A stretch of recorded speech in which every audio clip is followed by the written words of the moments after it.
né, um americano. Ele é muito interessante. Ele trata bastante dessa questão de inteligência artificial, mas não foi ele que formulou o teste. Então, na verdade, eu queria usar esse teste para ajudar-nos a tomar consciência dos objetos técnicos e como é que a gente pode ressignificá-los, né? No que consiste um teste de Hofstadter-Turing, né? Ele formula da seguinte maneira: uma entidade passa no teste se ela conseguir programar uma realidade virtual.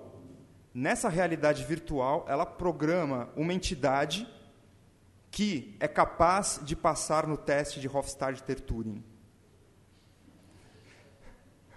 Deu para entender? Mais ou menos?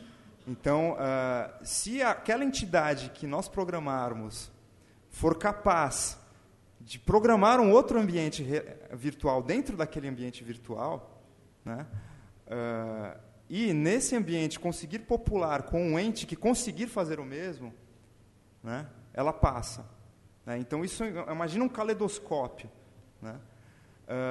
E eu acho que esses são os testes de Turing mais interessantes, né? Eu não estou querendo entrar na questão de, olha, nós vivemos numa realidade simulada ou não.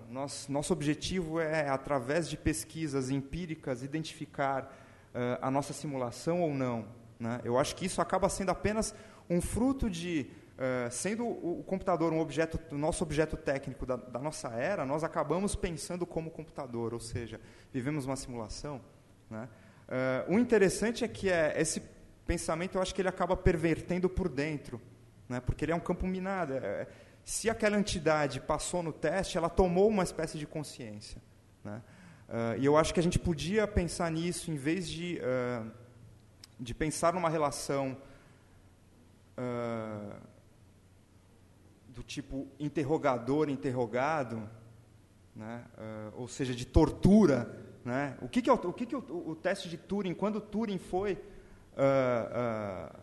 depor na polícia, o teste que ele foi sujeitado, que evidentemente não havia alguém tentando desmentir, olha, o Turing, ou dizendo, olha, Turing é gay, né? E ele tentando dizer que não era, ele se entregou, né? Mas, a meu ver, o teste de Turing, esses testes, eles são testes policialescos, né? É uma visão de opressão, né? É como você identificar um subversivo e interrogá-lo, né? Eu acho que essa é a dimensão que a gente tem que fugir do teste, né? Se é que a gente precisa de algum teste, eu acho que a gente precisa do contrário, de uma tomada de consciência dos objetos técnicos e da gente, né? E por isso que eu acho que o exemplo do Hofstadter-Turing é interessante, porque o seu objetivo é fazer com que o seu objeto técnico passe no teste, né? E sem desmerecê-lo, tá? Estou abreviando muito, gente, desculpa. Enfim, eu acho que vou tentar só resumir o nosso programa.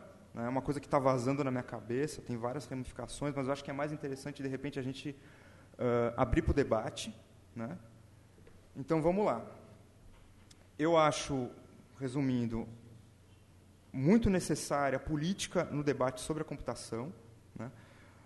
No caso do Simondon, as próprias essências maquínicas são grandes influências teóricas para ele. Então, é pelo estudo das linhagens técnicas que a gente descobre essas dinâmicas evolutivas, seus modos de existência, né? Como o Turing acabou sendo robotizado, entrou no algoritmo de um sistema. E o interessante, na verdade, o trágico da história do Turing é que, após a castração química, o corpo dele começou a mudar, ele se sentia mal, ele entrou em depressão e, no fim das contas, ele se matou, né? E, assim, tudo indica que ele se matou. Ele, como um criptógrafo, ele conseguiu fazer com que a sua morte seja dúbia. Ele não se sabe se ele foi acidentalmente envenenado ou se ele se envenenou, né? Enfim.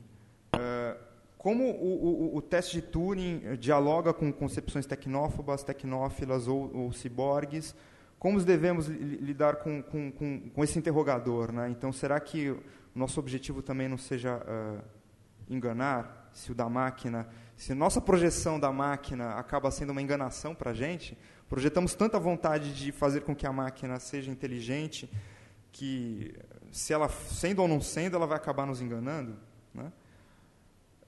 Bom, o computador, onde a máquina abstrata e a concreta coincidem, né, por operar essa recursão também, né, por a máquina conseguir simular a si mesma e por a máquina simplesmente consolidar o nosso pensamento, né? A gente não passa exatamente por uma etapa concreta. O abstrato já é o concreto, né? Bom, e se esse é o paralelo, né, se a sociedade ela é robotizada, né, não por nós, mas pelo próprio sistema de guerra, pelo próprio capitalismo, será que a gente pode compreendê-la como um sistema, uma mega máquina computacional, e a partir disso pensarmos, bom, se isso é dado para nós, se a nossa robotização é dada, será que nós não podemos pensar em qual seria nossa tomada de consciência, qual tomada de consciência social, técnica e política nós devemos tomar para passarmos no teste, ou seja, conseguir uma sociedade, um ecossistema mais habitável, ou realizar uma utopia, né? Ou seja, para isso não será necessário pensar num novo modo de existência, um modo de existência do software, né? Não seria esse o modo de existência que viabiliza a construção do ciborgue, da máquina consciente, né? Enfim.